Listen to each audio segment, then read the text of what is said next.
नमस्कार विद्यार्थी मित्रांनो, आजच्या व्हिडिओमध्ये आपण कालच झालेला म्हणजेच 12 एप्रिल 2026 रोजी झालेला मुंबई शहर पोलीसचा पेपर पाहणार आहे आणि तो देखील स्पष्टीकरणासह त्याचबरोबर या व्हिडिओची स्पष्टीकरणासह पीडीएफ ज्याच्यामध्ये गणित बुद्धिमत्ता देखील स्पष्टीकरण असेल अशी पीडीएफ आपल्याला फ्री मध्ये मिळणार आहे। ती पीडीएफ कुठे मिळणार आहे ते पाहण्यासाठी व्हिडिओ पूर्ण पहा। तसेच जर तुम्ही पुढचा पेपर देणार आहात किंवा तुम्ही मुंबईचा पेपर दिलेला होता तर बरोबर उत्तर पाहण्यासाठी हा व्हिडिओ पूर्ण पहा आणि आवडल्यास व्हिडिओला लाईक करून चॅनलला सबस्क्राइब करा। सुरुवात करूयात आजच्या प्रश्नांना। पहिला प्रश्न आहे, भारताचे पहिले अणुऊर्जा केंद्र कोणते? यावर आपण बऱ्याचदा प्रश्न पाहिला होता। भारताचे पहिले अणुऊर्जा केंद्र आहे तारापूर, महाराष्ट्रातील पालघर जिल्ह्यातील तारापूर। ठीक आहे। आणि मित्रांनो हे अमेरिकेच्या सहाय्याने उभारण्यात आलं होतं आणि 1969 साली कार्यान्वित झालं होतं। म्हणजे आपलं उत्तर काय असणार आहे? भारताचे पहिले अणुऊर्जा केंद्र पर्याय ए तारापूर। कोणत्या देशाच्या सहाय्याने उभारलं गेलं? अमेरिकेच्या सहाय्याने उभारलं गेलं। पुढे पहा प्रश्न क्रमांक 2, उष्णता नेहमी कोणत्या दिशेने प्रवाहित होते? आता मित्रांनो उष्णता नेहमी जास्त उष्णतेकडून कमी उष्णतेकडे प्रवाहित होते, म्हणजेच जास्त तापमानाकडून कमी तापमानाकडे। आपलं उत्तर काय असणार आहे? पर्याय बी। प्रश्न क्रमांक 3, बोलताना लिहिताना हे शब्द प्रकार ओळखा। या ठिकाणी पाहायचं आहे, जर धातूला प्रत्यय लागून बनलेलं क्रियापद किंवा बनलेला क्रियावाचक शब्द अपुरी क्रिया दर्शवत असेल तर त्याला आपण काय म्हणतो? धातू साधित किंवा कृदंत म्हणतो। आणि मित्रांनो बोलताना, आता बोलला म्हटलं की पूर्ण क्रिया होते, परंतु बोलताना म्हटलं की क्रिया पूर्ण होत नाही। त्याच प्रकारे लिहिताना म्हटलं की क्रिया पूर्ण होत नाही। म्हणजे हे काय झाले? बोल आणि लिही या धातूपासून बनलेले कृदंत झाले। म्हणजे पर्याय ए आपलं उत्तर आहे। प्रश्न क्रमांक 4, राजमार्ग या शब्दात कोणता समास आहे? मित्रांनो राजमार्ग म्हणजे काय? तर राजाचा मार्ग। विग्रह कसा झाला? राजाचा मार्ग। काय झाला समास? षष्ठी तत्पुरुष। म्हणजे आपलं उत्तर काय असणार आहे? पर्याय बी। प्रश्न क्रमांक 5, कदाचित हा शब्द कोणत्या प्रकारात मोडतो? आता या ठिकाणी पाहायचं आहे, क्रियेबद्दल अधिक माहिती सांगणारा शब्द म्हणजे काय? तर क्रियाविशेषण। आणि मित्रांनो या ठिकाणी कदाचित हा शब्द काय दाखवतोय? क्रिया घडेल की नाही हे दाखवतोय। म्हणजेच हा शब्द देखील क्रियेबद्दल अधिक माहिती देतोय, म्हणून काय झाला? तर क्रियाविशेषण झाला। म्हणजेच काय झाला? अव्यय झाला। म्हणजे आपलं उत्तर पर्याय डी असणार आहे। कदाचित हा शब्द क्रियाविशेषण अव्यय आहे। प्रश्न क्रमांक 6, आयनिक बंध म्हणजे आयनिक बॉन्ड कशामुळे तयार होतो? या ठिकाणी पाहायचं आहे, आयोनिक बॉन्ड मध्ये काय होतं किंवा आयनिक बंध तयार होताना काय होतं? तर इलेक्ट्रॉनची देवाणघेवाण होते। म्हणजे जर इलेक्ट्रॉन दिले तर काय होतो? कॅटायन तयार होतो आणि इलेक्ट्रॉन घेतले तर ऍनायन तयार होतो। अशा प्रकारे मित्रांनो काय होतं? तर इलेक्ट्रॉनची देवाणघेवाण म्हणजेच इलेक्ट्रॉनचं हस्तांतरण। म्हणजे आपलं उत्तर पर्याय बी असणार आहे। अशा प्रकारे काय होतो? आयनिक बंध तयार होताना इलेक्ट्रॉनची देवाणघेवाण किंवा हस्तांतरण। प्रश्न क्रमांक 7, भारतीय नौदलाच्या अखत्यारीत असलेली 2 विमानवाहू जहाजे कोणती? आता या ठिकाणी पहा, नौदलाच्या अखत्यारीत असलेली महत्त्वाची 2 विमानवाहू जहाजे कोणती आहेत? INS विक्रमादित्य आणि INS विक्रांत। म्हणजे आपलं उत्तर पर्याय बी असणार आहे। त्यासोबत आणखी एक होतं कोणतं? INS विराट। विराटचं काय झालं? पुढे त्याचं स्क्रॅपिंग झालं आणि त्याच्यापासून TVS न व्ही गाडी बनवली होती। हे देखील आपण बातम्यामध्ये पाहिलं असेल किंवा गाडी देखील पाहिली असेल। पुढे 8वा प्रश्न पहा, भारतातील सर्वात उंच शिखर कोणते? आता मित्रांनो भारतातील सर्वात उंच शिखर विचारलं की आपण काय म्हणतो? K2 म्हणजे माउंट गॉडविन ऑस्टिन। परंतु आता या ठिकाणी पर्यायामध्ये ते नाव आलेलंच नाहीये। मग लक्षात काय ठेवायचं आहे? तर K2 कुठे आहे? तर पाक व्याप्त काश्मीरमध्ये आहे। म्हणजे पूर्णपणे भारताच्या अधिकारामध्ये येत नाहीये। त्यामुळे पूर्णपणे भारताच्या अधिकारात येणारं भारतातील सर्वात उंच शिखर कोणतं आहे? कांचनजंगा किंवा कांचनगंगा। म्हणजे आपलं उत्तर पर्याय ए असणार आहे। एव्हरेस्ट कोणत्या देशामध्ये येतं? मित्रांनो नेपाळमध्ये येतं। हे देखील लक्षात ठेवायचं। आता पुढे कांचनजंगा हे कोणत्या राज्यामध्ये येतं? तर हे सिक्कीम या राज्यामध्ये येतं। हे देखील लक्षात ठेवा। प्रश्न क्रमांक 9, अनेक वचनी शब्द ओळखा। बिया, या ठिकाणी पहा बी, एक बी असते आणि अनेक असतील तर काय असतात? बिया असतात। म्हणजे या ठिकाणी पर्याय ए आपलं उत्तर आहे। बिया हा शब्द अनेक वचनामध्ये आहे। गठ्ठा एक वचनामध्ये, अनेक वचनामध्ये गठ्ठे। कांदा एक वचनामध्ये, अनेक वचनामध्ये कांदे। तारीख, तारखा या ठिकाणी देखील काय झालं? एक वचनी शब्द आहेत आणि बिया हा शब्द एकटाच अनेक वचनामध्ये दिलेला आहे। प्रश्न क्रमांक 10, दिलेल्या शब्दाचे लिंग ओळखा। चकचकाट। आता या ठिकाणी आपण काय करतो? आपण करतो सर्वनामांचा वापर तो म्हटलं की पुल्लिंग, ती म्हटलं की स्त्रीलिंग, ते म्हटलं की नपुंसकलिंग, परंतु या ठिकाणी तो चकचकाट आपण म्हणतोय म्हणजे पुल्लिंग आहे. त्यासोबतच जर आपण क्रियापद झाला असं वापरलं तर पुल्लिंग, झाली असं वापरलं तर स्त्रीलिंग आणि झाले असं वापरलं तर या ठिकाणी नपुंसकलिंग आपण म्हणू शकतो. उदाहरणार्थ मुलगा झाला, मुलगी झाली, काम झाले. ठीक आहे, काम काय आहे? नपुंसकलिंग आहे. मुलगी स्त्रीलिंग, मुलगा पुल्लिंग. अशा प्रकारे चकचकाट झाला काय जाणवतंय तर झाला म्हणतोय आपण, म्हणजेच या ठिकाणी चकचकाट हा पुल्लिंगी शब्द आहे. प्रश्न क्रमांक 11, पश्चिम घाट कोणत्या प्रकारचा पर्वतरांग आहे? या ठिकाणी पाहायचा पश्चिम घाट विचारलंय. आता या ठिकाणी पश्चिम घाटाचं काय झालेलं आहे तर या ठिकाणी ज्वालामुखी उद्रेक झाला आणि त्यामुळे जमीन उंच गेली, जमीन उभारली गेली. त्यामुळे याला याला काय म्हणायचं मित्रांनो? ब्लॉक पर्वत म्हणायचं. जर ज्वालामुखी उद्रेकाने किंवा जमीन फाटून जमीन वर आली असेल तर त्याला काय म्हणायचं? ब्लॉक पर्वत म्हणायचं. त्यामुळे पश्चिम घाट काय आहे तर जमीन फाडून वर आला असल्यामुळे तो ब्लॉक पर्वत आहे. प्रश्न क्रमांक 12, भारतातील मध्यवर्ती बँक कोणती? RBI म्हणजेच रिझर्व्ह बँक ऑफ इंडिया. पर्याय बी. स्थापना 1935, 1 एप्रिल 1935 आणि मित्रांनो याचं मुख्यालय सध्या मुंबई या ठिकाणी आहे. प्रश्न क्रमांक 13, ॲब्सोल्यूट झिरो बरोबर किती डिग्री केल्विन? या ठिकाणी पहा ॲब्सोल्यूट झिरो म्हटलं गेलेलं आहे, म्हणजेच या ठिकाणी 0 डिग्री केल्विन बरोबर काय असतं? -273 डिग्री सेल्सिअस. लक्षात ठेवायचं आहे 0 डिग्री सेल्सिअस बरोबर काय असतं? 273 केल्विन असतं. आणि मित्रांनो 0 केल्विन म्हणजे काय असणार आहे? -273 डिग्री सेल्सिअस, म्हणजे पर्याय डी. प्रश्न क्रमांक 14, पुढील वाक्यातील अधोरेखित शब्दाचा प्रत्यय कोणत्या विभक्तीचा आहे ते सांगा. तुझ्या घरी कोण कोण आहे? त्या ठिकाणी पहा घरी हा शब्द अधोरेखित आहे. यामध्ये घर या नामाला ई हा प्रत्यय लागलेला आहे आणि ई प्रत्यय कुठे असतो तर तृतीयेमध्ये आहे आणि सप्तमीमध्ये आहे. मग या ठिकाणी पहा जर ठिकाण किंवा वेळ दाखवली असेल तर लक्षात ठेवायचं आहे सप्तमी. आणि या ठिकाणी घरी काय झालं? ठिकाण दाखवलं म्हणजेच काय? सप्तमी आली. कारकार्थ काय आला? अधिकरण. ठीक आहे. जर ठिकाण किंवा वेळ दाखवली असेल आणि ई हा प्रत्यय असेल तर तो तृतीयेचा नसून कशाचा असणार आहे? सप्तमीचा असणार आहे.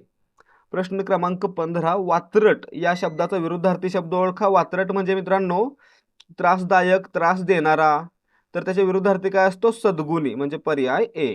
प्रश्न क्रमांक 16, तो पुस्तक वाचतो या वाक्यात पुस्तक हा शब्द कोणत्या विभक्तीमध्ये आहे? आता या ठिकाणी पहा पुस्तक या नामाला कोणताही प्रत्यय नाही, त्यामुळे या ठिकाणी प्रथमा म्हणायला पाहिजे होतं, परंतु या ठिकाणी त्याचा कारकार्थ पुढे दिलेला आहे. कारकार्थ करता आहे का पुस्तक? नाही, म्हणजे काय झालं?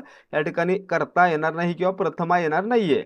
मग या ठिकाणी काय झालं? या वाक्यामध्ये पुस्तक हे कर्म आहे, म्हणून या ठिकाणी याचा कारकार्थ कर्म आणि विभक्ती कोणती मानायची तर द्वितीय मानायची. प्रश्न क्रमांक 17, सागरासारखे विशाल हृदय या वाक्यात कोणता अलंकार आहे? या ठिकाणी पहा सारखे हा शब्द आलेला आहे आणि आपण काय पाहिलं? उपमेय आणि उपमान यांच्यातील समानता किंवा सारखेपणा दाखवण्यासाठी परी, सारखा, सम, गत यासारखे शब्द वापरले गेले तर त्या ठिकाणी उपमा अलंकार असतो. म्हणजे आपलं उत्तर काय असणार आहे? या ठिकाणी वर उपमा अलंकार दिलेला आहे. रूपक कधी उपमेय आणि उपमान यांच्यामध्ये एकरूपता असेल तर. अनुप्रास कधी? जेव्हा एखाद्या विशिष्ट अक्षराची पुनरावृत्ती पुन्हा पुन्हा वाक्यामध्ये होऊन चमत्कृती साधलेली असते, त्या ठिकाणी अनुप्रास अलंकार. आणि यमक कधी? वाक्याच्या शेवटी किंवा कवितेच्या चरणाच्या मध्ये कुठेतरी काही ठराविक अक्षर पुन्हा पुन्हा येऊन जर लय साधली असेल तर त्याला यमक अलंकार म्हणायचं. पुढे पाहायचं आहे प्रश्न क्रमांक 18, भगतसिंग यांनी ब्रिटिशांविरोधात आवाज उठवण्यासाठी केंद्रीय विधानसभेत बॉम्ब टाकण्याची घटना कोणत्या वर्षी घडली? या ठिकाणी पाहायचं 8 एप्रिल 1929 या तारखेला भगतसिंग यांनी केंद्रीय विधानसभेमध्ये बॉम्ब टाकण्याची घटना घडलेली होती, म्हणजे आपलं उत्तर पर्याय सी असणार आहे 1929. त्याचबरोबर त्यांनी 1828 ला हिंदुस्थान सोशलिस्ट रिपब्लिकन असोसिएशनची स्थापना देखील केलेली होती. पुढे प्रश्न क्रमांक 19, सिंधू संस्कृतीतील ग्रेट बाथ कोणत्या स्थळावर आढळतो? या ठिकाणी पाहायचं इंग्रजीमध्ये त्यांनी विचारलंय. आपण कोणता प्रश्न पाहिला होता? स्नानगृह कुठे आढळलेला आहे? महास्नानगृह आहे तो मोहेंजोदडो या ठिकाणी आढळलेला आहे, म्हणजे आपलं उत्तर पर्याय बी असणार आहे. प्रश्न क्रमांक 20, खालीलपैकी कोणते बंदर नदीमुखी म्हणून ओळखले जाते? या ठिकाणी पाहायचं आहे नदीमुखी म्हणजे काय, ज्या बंदरामध्ये जाण्यासाठी नदीतून जायला लागतं असा मार्ग. आता आपण हावडा ब्रिज पाहिलाय, तो कुठे आहे? कोलकातामध्ये. तो ब्रिज उघडण्याचं कारण काय आहे? कारण या मार्गाने जहाजं जातात आणि मित्रांनो यामुळेच नदीमुखी बंदर कोणता असणार आहे? तर कोलकाता असणार आहे. प्रश्न क्रमांक 21, खालीलपैकी जोडाक्षरयुक्त अचूक शब्द कोणता? या ठिकाणी पहा अनुक्रम हा शब्द कसा लिहायचा? पर्याय डी प्रमाणे. प्रश्न क्रमांक 22, गटाशी साधर्म्य नसलेला पदार्थ ओळखा. Radium, thorium, sodium, polonium. या ठिकाणी पहा रेडियम, थोरियम, पोलोनियम किरणोत्सारी आहेत, परंतु सोडियम हा किरणोत्सारी नाही. म्हणजे या ठिकाणी आपलं उत्तर काय असणार आहे? सोडियम हा याच्यामध्ये बसत नाही, किरणोत्सारी नाही. प्रश्न क्रमांक 23, उमा अधिक ईश याच्यामध्ये काय होतं? आ पुढे ई आल्यामुळे काय बनतो? तर ए बनतो. उमा अधिक ईश उमेश. ठीक आहे, या ठिकाणी ए बनतो. ठीक आहे, लक्षात ठेवायचं. पर्याय बी आपलं उत्तर असणार आहे. उमा अधिक ईश उमेश. संधीमध्ये काय होतं? आ अधिक ई ए होतं बरं का. आणि जर आपण संयुक्त व्यंजनाचा विचार केला तर आ अधिक ई काय बनतो? ऐ बनतो. हे देखील लक्षात ठेवायचं. संधीमध्ये आ अधिक ई ए बनतो, ऐ नाही. प्रश्न क्रमांक 24, मायोपिया निकटदृष्टिता आणि हायपरमेट्रोपिया दूरदृष्टिता यांच्या दुरुस्तीसाठी वापरल्या जाणाऱ्या लेन्सविषयी खालीलपैकी कोणते विधान योग्य आहे? आता मित्रांनो यावर आपण बऱ्याचदा प्रश्न पाहिला होता. मायोपिया म्हणजे निकटदृष्टिता, कोणतं भिंग वापरणार? या ठिकाणी अवतल भिंग वापरणार, म्हणजेच अंतर्वक्र भिंग वापरणार. त्यासोबतच हायपरमेट्रोपियासाठी बहिर्वक्र म्हणजे उत्तल लेन्स वापरणार. म्हणजे आपलं उत्तर पर्याय बी असणार आहे. प्रश्न क्रमांक 25, मूषक या शब्दाचा अर्थ मूषक म्हणजे उंदीर. पर्याय सी आपलं उत्तर आहे. प्रश्न क्रमांक 26, खालीलपैकी 2025 मधील शांततेसाठी नोबेल पारितोषिक कोणाला प्रदान करण्यात आले होते? 2025 मध्ये विचारलं की लक्षात ठेवायचं मारिया कोरिना मचाडो. पर्याय सी. आणि 2024 मध्ये निहॉन हिंडाक्यो या जपानीज संस्थेला. ठीक आहे. प्रश्न क्रमांक 27, संयुक्त राष्ट्रसंघाचे मुख्यालय, मित्रांनो संयुक्त राष्ट्रसंघाचं मुख्यालय कोणत्या ठिकाणी आहे? न्यूयॉर्क या ठिकाणी आहे. म्हणजे पर्याय सी आपलं उत्तर आहे. प्रश्न क्रमांक 28, भारताचा राष्ट्रपती कोण निवडतो? या ठिकाणी पाहायचं आता राष्ट्रपतींच्या निवडणुकीमध्ये मतदान कोण करू शकतं? तर संसद सदस्य. परंतु कोणते? त्याच्यामध्ये फक्त निर्वाचित सदस्य मतदान करू शकतात. आणि मित्रांनो यामुळेच या ठिकाणी काय म्हणूया आपण? फक्त निर्वाचित सदस्य मतदान करू शकतात. त्यामुळे राष्ट्रपतींना निवडण्याचा अधिकार कोणाला आहे? निवडणूक मंडळाला, म्हणजेच इलेक्टोरल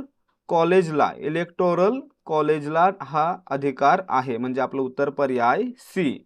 जर सर्व संसद सदस्य असते निर्वाचित नामनिर्देशित सर्व, तर या ठिकाणी संसद सदस्य असं उत्तर आलं असतं, परंतु याच्यामध्ये काही नाहीये, त्यामुळे इलेक्टोरल मंडळ किंवा कॉलेज म्हटलं जाईल.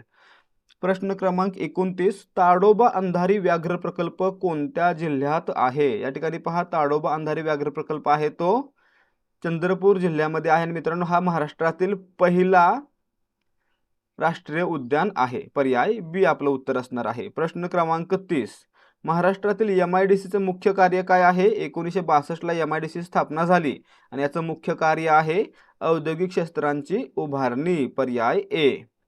प्रश्न क्रमांक 31, डोळ्यात अंजन घालणे म्हणजे काय? तर चूक लक्षात आणून देणे. प्रश्न क्रमांक 32, सुगमला विरुद्धार्थी दुर्गम. पर्याय सी. प्रश्न क्रमांक 33, महाराष्ट्रातील समृद्धी महामार्ग मुख्यतः कोणत्या दोन शहरांना जोडतो?